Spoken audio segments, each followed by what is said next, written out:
علیہ وآلہ وسلم تشریف فرما تھے، کفار مکہ نے معجزہ طلب کیا، محبوب خدا نے آسمان کی طرف دیکھا، آپ کی انگشت شہادت چاند کی طرف اٹھی اور اسی لمحے چاند کا نقطۂ قرص 2 حصوں میں تقسیم ہو گیا۔ مکے کے لوگوں نے دیکھا کہ چاند کا ایک ٹکڑا جبل ابو قبیس کی گھاٹیوں میں اترتا چلا گیا۔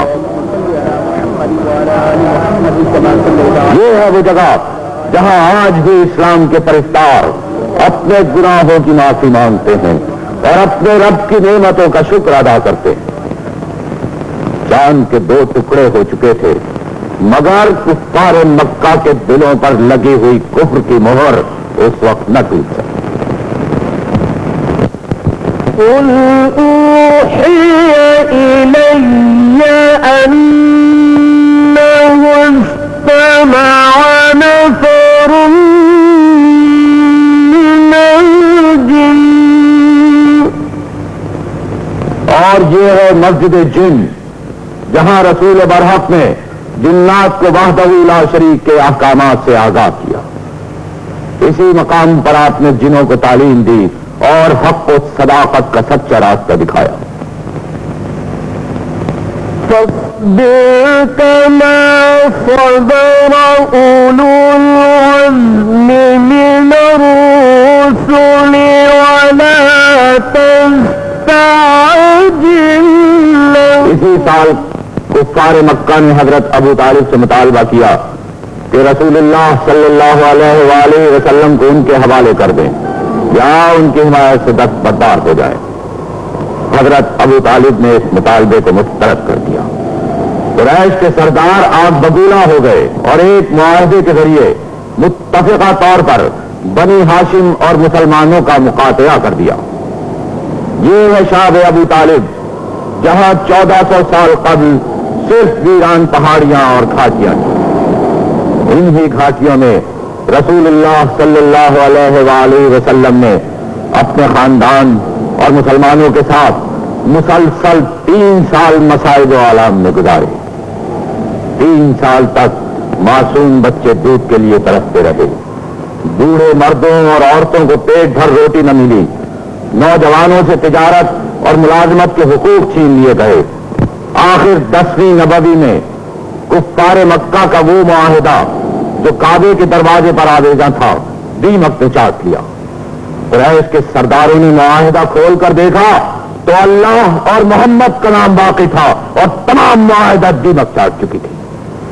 قریش دم بخود رہ گئے، معاہدہ ختم ہو گیا اور بنی ہاشم اور دوسرے مسلمان تمام پابندیوں سے آزاد ہو کر اپنے اپنے مکانوں میں واپس چلے گئے۔ ظہور نبوی کا 10واں سال رنج و مہین کے ساتھ شروع ہوا۔ اسی سال 2 عزیز، 2 رفیق اور 2 جانثار ہمیشہ ہمیشہ کے لیے رخصت ہو۔ یہ ہے مکہ معظمہ کا تاریخی قبرستان جنت المالا، جہاں فخر بنی ہاشم حضرت ابو طالب بن عبد المطلب کا مزار مبارک ہے۔ اسی جگہ اسلام کی پہلی مومنہ رسول اللہ کی رفیق حیات اور خاتون جنت حضرت فاطمۃ الزہرا کی والدہ ماجدہ ام المومنین حضرت خدیجہ الکبریٰ آسودہ خواب ہے۔ افق حیات پر حوادث کی گھٹائیں چھا گئیں، قریش کی ایذا رسانیوں میں اور اضافہ ہو گیا۔ سبحان الذي أسرى بعبده ليلا من المسجد الحرام۔ رسول خدا حضرت محمد مصطفیٰ صلی اللہ علیہ وآلہ وسلم کا بیشتر وقت حرم پاک میں گزرنے لگا۔ آدھی رات کا وقت تھا، آپ استراحت فرما رہے تھے، بیداری اور خواب کی درمیانی حالت تھی۔ حضرت جبریل امین براق لے کر خدمت نبوی میں تشریف لائے اور فرمایا، جہانوں کے بادشاہ نے اپنے محبوب کو یاد فرمایا ہے۔ یہ پیغام حیات تھا، تجدید محبت تھی، معراج آدمیت تھی۔ آپ کا سینہ مبارک چاک کر کے ایمان و حکمت کے خزانوں سے معمور فرمایا گیا، اور رات کے سناٹے میں سرور کونین براق پر سوار ہو کر حتیم کعبہ سے قبلہ اول کی طرف مائل پرواز ہوئے۔ براق بیت المقدس کی فضاؤں کو چیرتا ہوا مسجد اقصی میں اترا۔ یہ ہے سرزمین بوسگاہ پیغمبراں، اسی زمین پر سینکڑوں نبیوں نے سجدہ شکر ادا کیا، اسی مقام پر داؤد سلیمان نے عشق الہی کے گیت گائے، اسی جگہ خاتم النبیین کعبہ عارفین رسول برحق نے 2 رکعت نماز ادا فرمائی، اور اس مقام سے حضرت جبریل امین کے ساتھ براق پر سوار ہو کر آسمان کی بلندیوں کی طرف تشریف لے گئے۔ عرش معلیٰ پر حبیب اپنے محبوب کا منتظر تھا۔ آج رب العالمین رحمت للعالمین سے ہم کلام ہوں گے، آج سید الکونین مالک کونین کے مہمان ہوں گے۔ اسی رات خدا بزرگ و برتر کے حکم سے 5 نمازیں فرض ہوئیں۔ بلغ اللیلا بکمالہ کشف الدجا بجمالہ حسنت جمیع خصالہ صلوا علیہ وآلہ۔ منا کی انہی پہاڑیوں اور ان کی دور تک پھیلی ہوئی گھاٹیوں کے درمیان حج کے زمانے میں عرب کے قبائل خیمہ گن ہوتے۔ اسی جگہ سرور کونین صلی اللہ علیہ وآلہ وسلم کلام ربانی سنا کر حق و صداقت کی تبلیغ فرماتے۔ نبوت کا 11واں سال تھا، مدینے سے آئے ہوئے لوگ عقبہ میں اسی مقام پر خیمہ گن تھے۔ رسول برحق نے حق کی دعوت دی اور قبیلہ اس کے 8 افراد حلقہ بگوش اسلام ہوئے۔ یہ 8 فرزندان اسلام مدینہ منورہ کے لیے اسلام کی روشنی لے کر واپس ہوئے۔ دوسرے سال 12 نبوی میں اسی جگہ اسی مقام پر مدینے کے قبیلہ اوس کے دوسرے 7 افراد نے ایک اللہ اور آخری رسول کا اقرار کیا اور خدا واحد کے پیغام سے مدینے کی سرزمین پر شمع حق روشن کرنے کا ذریعہ بن گئے۔ 13ویں سنہ نبوی شروع ہو گیا۔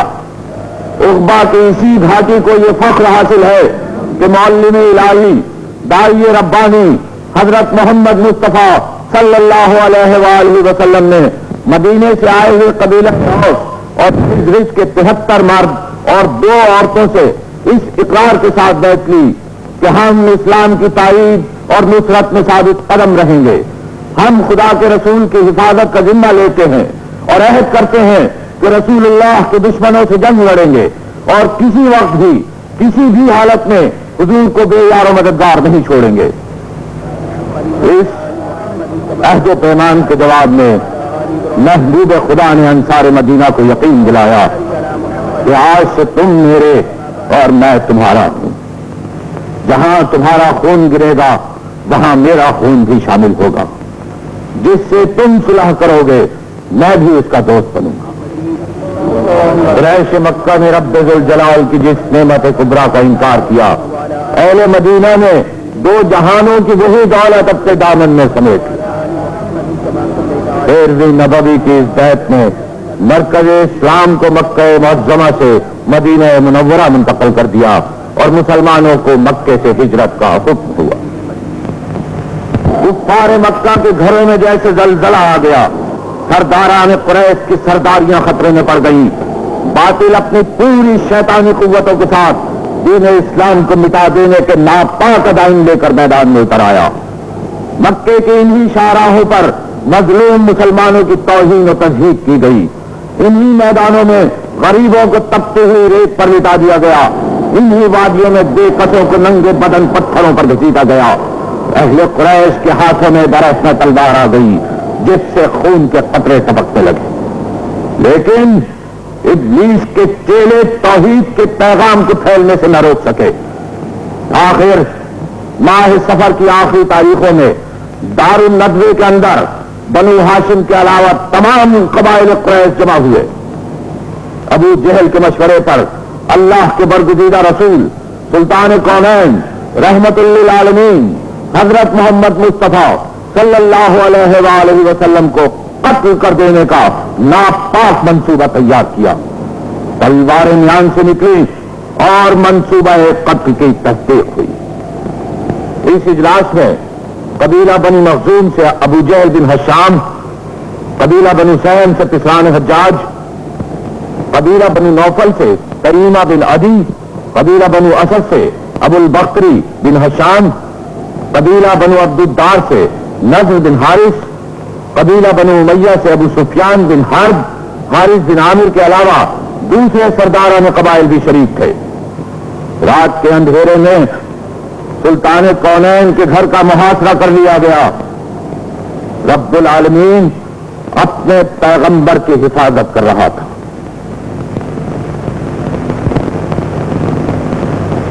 مکے سے ہجرت کا حکم نازل ہوا. سرکار دو عالم نے شیر خدا حضرت علی کرم اللہ وجہ الکریم کو اپنے بستر پر چھوڑا، امانت واپس کرنے کا حکم دیا اور بیت ختیجہ سے سورہ یاسین کی تلاوت فرماتے ہوئے حضرت ابو بکر صدیق رضی اللہ تعالیٰ عنہ کے مکان کی طرف تشریف لے گئے. یہاں ہے وہ محلہ جہاں حضرت ابو بکر صدیق کا مکان تھا، اور یہ تھا وہ مکان جسے دار الہجرت کہتے ہیں. اسی مقام سے دو امین و صدیق دوست غریب الدیار ہو کر مکے سے نکلے اور 3 میل کا راستہ طے کر کے جبل الثور کے دامن میں پہنچے. یہ ہے جبل الثور کی چوٹی پر وہ تاریخی غار جس نے آسمان مکہ کے آفتاب اور ماہتاب کو اپنے دامن میں چھپا لیا. حکم الہی سے مکڑی نے غار کے دہانے پر جالا بن دیا، جھاڑی نے اپنی شاخیں پھیلا دی، کبوتری نے اپنا گھونسلہ بنا دیا اور انڈے دے دیے. سارے مکہ رحمت للعالمین کی تلاش میں یہاں تک آئے، مگر قدرت الہی سے وہ اس نور مبین کو نہ دیکھ سکے جو غار ثور کے اندھیرے میں جلوہ گر. 3 روز کے بعد سرور دو عالم غار ثور سے نکلے. سب سے پہلے آپ نے جبل نور کا نظارہ کیا. اسی پہاڑی کی بلندیوں پر غار ہرا میں آپ کو نبوت اور رسالت کی خلق پہنائی گئی تھی. بسم ربک الذی خلق خلق الانسان من علق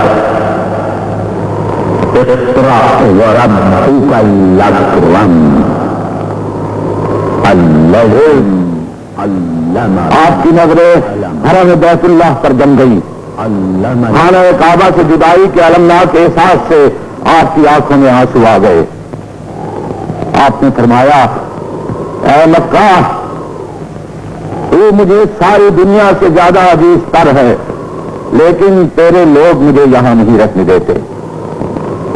مکے کا آخری نظارہ کرنے کے بعد سرور کونین ایک غریب الوطن، ایک مہاجر کی طرح مکے سے رخصت ہوئے. آج مکے کی زمین اس در یتیم کو نکال رہی ہے جس کی خاطر یہ کائنات ہماری کے وجود میں آئی. آج مکے کی فضا اپنی خوشبو کو جدا کر رہی ہے. آج مکے کا آسمان اپنے نور سے محروم ہو رہا ہے، مگر وہ نور کائنات جو خاتم المرسلین رحمت للعالمین حضرت محمد مصطفیٰ احمد مصطفیٰ صلی اللہ علیہ وسلم کے روپ میں جلوہ گر ہوا، سر زمین مدینے کا مقدر بن چکا تھا. یہ ہیں وہ راستے جن سے رسالت کا چاند مدینے کے افق کی طرف روانہ ہوا. یہ 4 انسانوں کا قافلہ نہیں تھا، بلکہ 2 جہانوں کی عظمت تھی جو مدینے کی طرف بڑھ رہی تھی.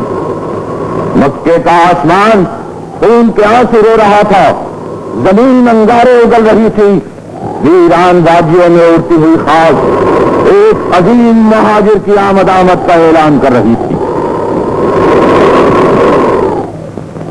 نبی اتحانی رسول گرامی